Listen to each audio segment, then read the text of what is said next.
And we are back for what should be our final segment in this Spire of Eternity playthrough. So final 4 encounters on the final level 3 and the boss. Let's see how it's gonna go. Okay, nope. Not really. Okay, that's doable. That is definitely doable. And that's not great. So let's see, okay, that's pretty good. And that's actually not too bad either. So let's look between those two. So the second wave definitely looks good here. The mages,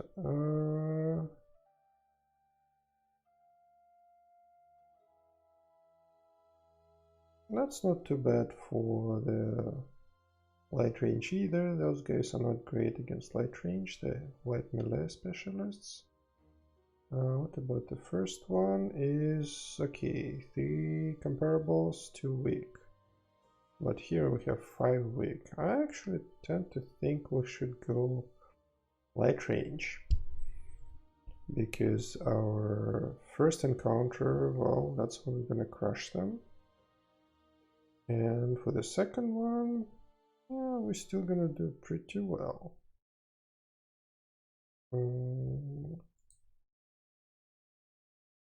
Yeah, because we have initiative here. Yeah, light range is a great unit. It goes first.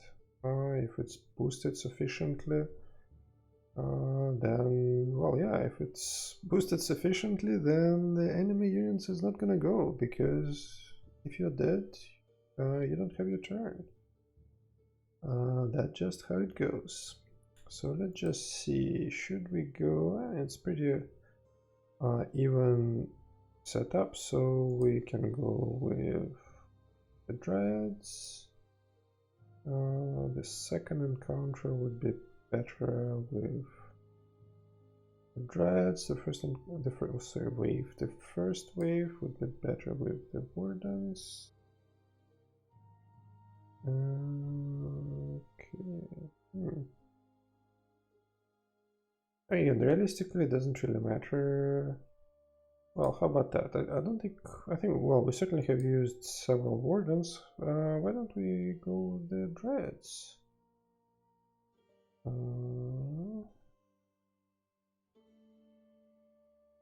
Just to see. Yep, you see, the results are fairly predictable, almost the same. We took a little bit of damage, but again, probably would have been even worse for Wardens, because remember that the second encounter was actually slightly better for Dreads. It was significantly worse for light range in general, but the Dreads were better for the second encounter. And the first encounter we didn't take almost any damage regardless. So there's that. The next one is not really. Okay, maybe. Definitely maybe. Also maybe. Not really. Okay, yep, that looks pretty good. That's not terrible, but I think the mages here. Let's see the first one. Yeah, mages here definitely have an advantage. So we only have 1 comparable for weak for the first one, and 50-50 heavies.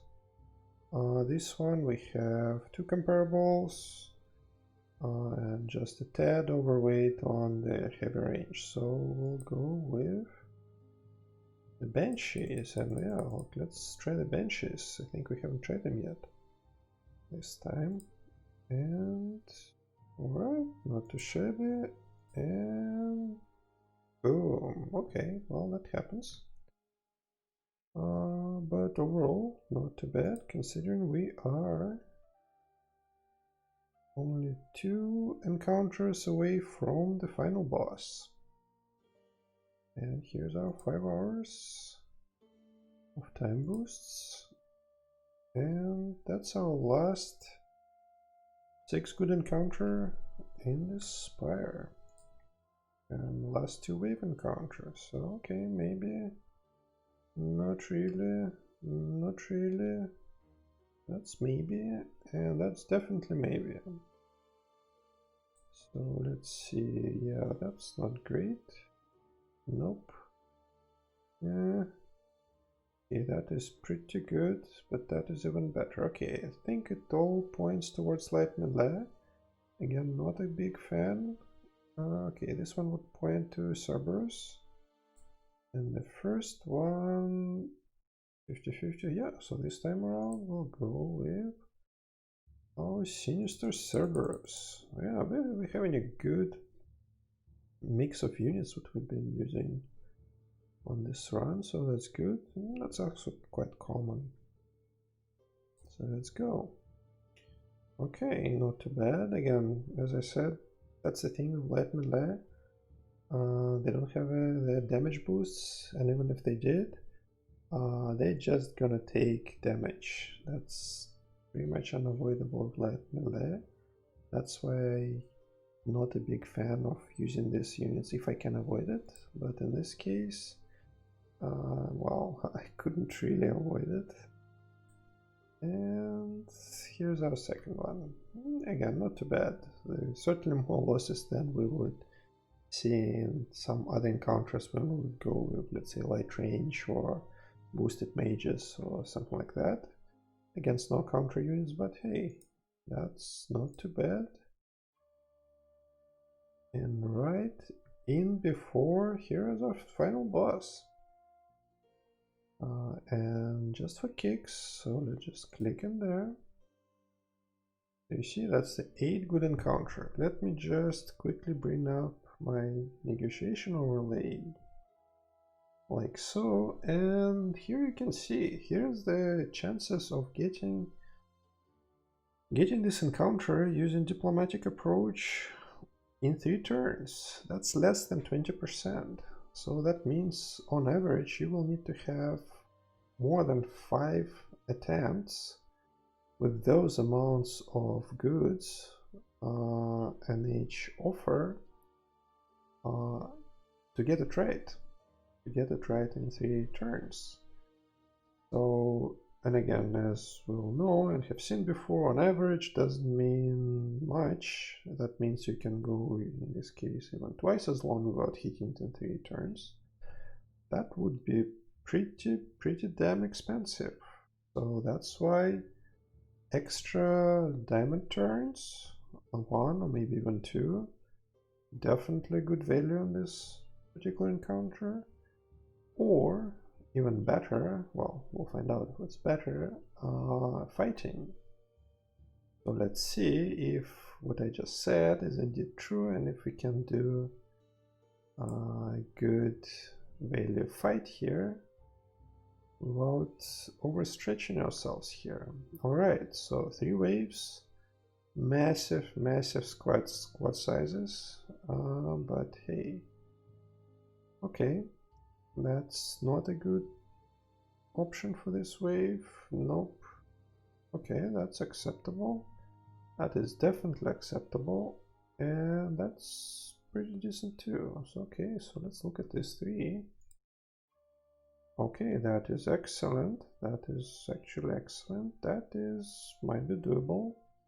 Yeah, that's not a good option. At least for this wave. And for wave 3, okay, well, we are in luck today. Again, both are doable. I think it all points towards mages. How much do we have? Do we have any counter units? No, we do not. Okay, yeah, that's definitely our option here, because mages are boosted. We have no counter units here, but again, light range. Well, there are some counter units, the light range is genuinely better. These are also boosted, so that would do well. But yeah, actually that might still be the case, because this one is wave 1. We have 4 comparables and only 1 week. This one is one comparable 50-50 weeks. That's good. And this one is two comparable 3 weeks. Okay. And for this one, okay, so that's one counter, but for weeks. And this one is, yeah, generic heavy range. Okay, not specialist. So this one is 3 weak and 2 strong, 2 counter units, and these are actually good, as in strong counter units. These are good against light ranged. Okay. And this one is good again, but again we have a counter unit here. And yeah, but then they have 4 weeks. So again, I like the fact that we have no counter units on the mage option. We would still win, I'm pretty sure, with the light range, but we may sustain more losses there. Again, in manual combat, again, some of these things could be done in even more efficient fashion, but as you can see, like, we don't really need to. Okay, so let's pick the best mage here. That's technically pointing towards benches, but realistically, because these are one-to-ones, these are usually better for Blossom Princesses, usually. So this one, 50-50, so either one would be good. And this one is, okay, so more heavy melee and 2 comparables as well. So yeah, I think I'd go with Blossom Princesses again. And let's see how it's gonna go. Alright, so you can see more losses here, but remember the first encounter was probably the worst one. There were 4 mages against, and only one, well, relatively weak unit against, and which Blossom mages are not specializing against, so that's our weakest wave. So let's see what goes next. Yep, you see, second wave, much better. And here comes a third wave, and that's pretty decent too. And that's that. That's one attempt, not humongous losses, and that's done. And we could be doing this this encounter with diplomacy for quite a while and blowing a crap ton of resources on that. And or doing diamond turns, which is, well, also valuable resources. So that's that. That's Spire done. We're gonna pick up some of the remaining chests here. Well, actually, let's just do that. Okay, are we gonna get 3 out of 3 Portal Prophets? No, okay. Excellent. So you see, here is our replacement for the Dwarven armor.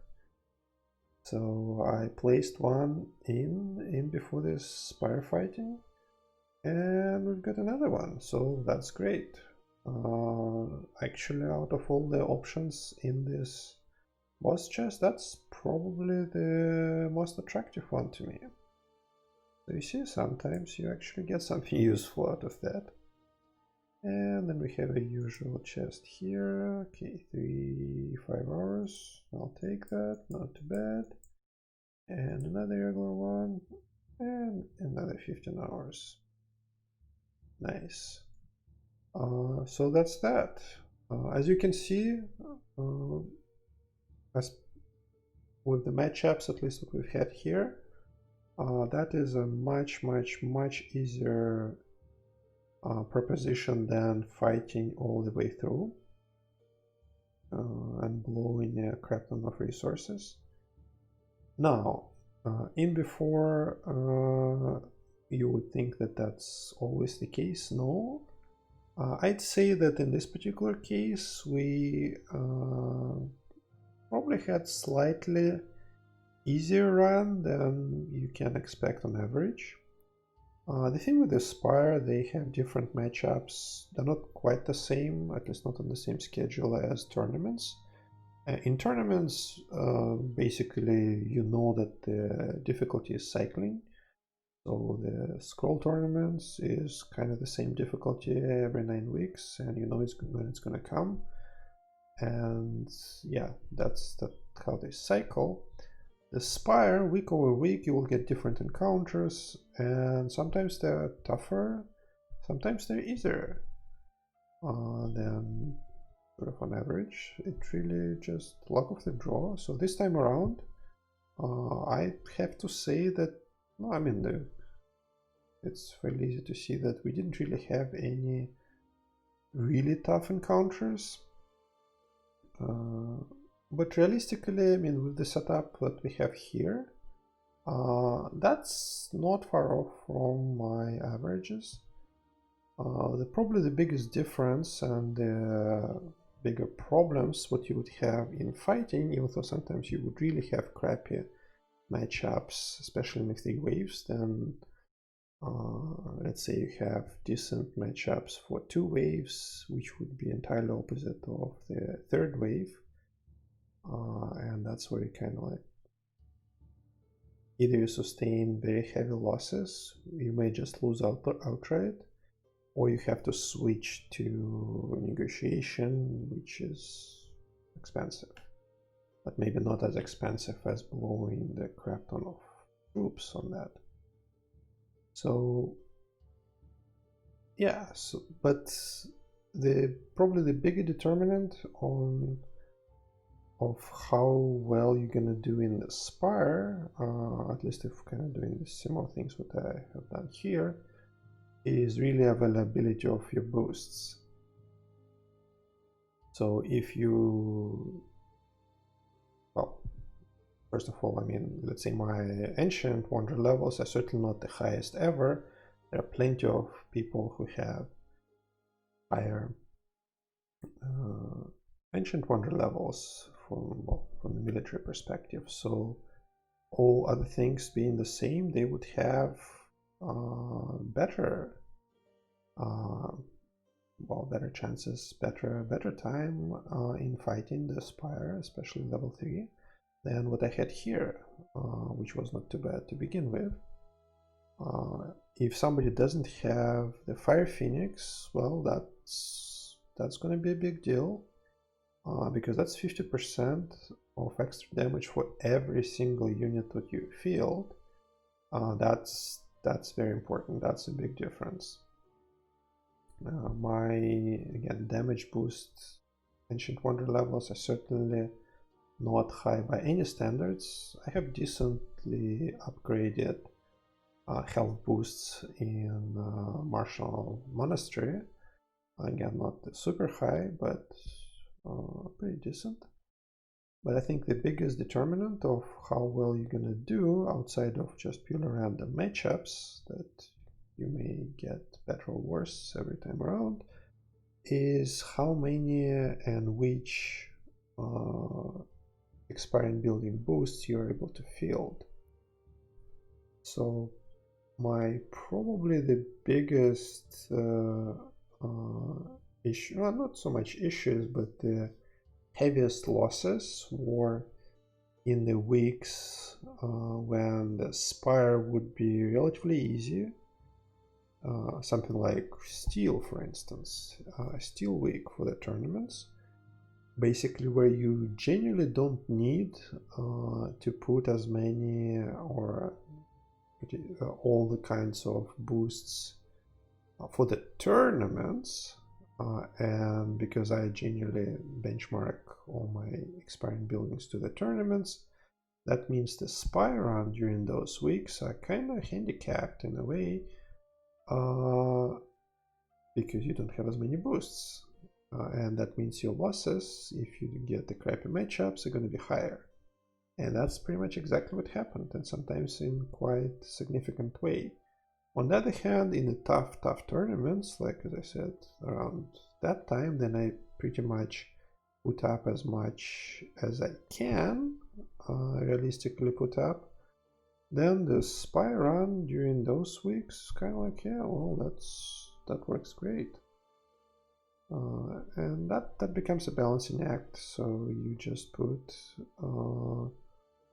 try to spread out your expiring building boosts throughout the weeks, even when you don't have to have them for the tournament, but you just know that if you don't put reasonable boosts out there for every week when you do the Spire, you can just blow just as many troops just on the Spire losses as you would do on extra losses in tournaments. So yeah, you have to take that into consideration and think about like which boosts when you can place, and more importantly what you can afford to do, because well, it's easy to put multiples of any building in any particular week. The question is what is sustainable, how much can you do week over week over week, and well, that really depends on which stage of the game you are, like what your patterns of gameplay are, and many different things. But regardless, hopefully that playthrough showed some of the somewhat more advanced concepts of the Spire the way I see them, both negotiation, level 1, level 2, that's what I think is the good value for negotiation, for the at least for the end game cities, as well as the Spire fighting setup, which I did here on level 3. Again, could you do better? Absolutely. You can have better and bigger boosts, both from Ancient Wonders, expiring buildings, and so on and so forth. And of course, you can always do the manual fighting, which you should be able, if you do things right, of course, to do at least no worse than kind of things what I showed up here. But you probably can do better if you can dedicate time and well, experience to do this in a manual fashion. But for me, it's not worth it. So my auto combat I'm happy with. Well, most of the time, and that's that. So hopefully you enjoyed that. Let me know in the comments what you like, what you dislike, what you want to see more, less. Is there anything else what you want me to cover? And yeah, leave like if you liked it, and subscribe if you want to see more content or similar content, or any content on this channel.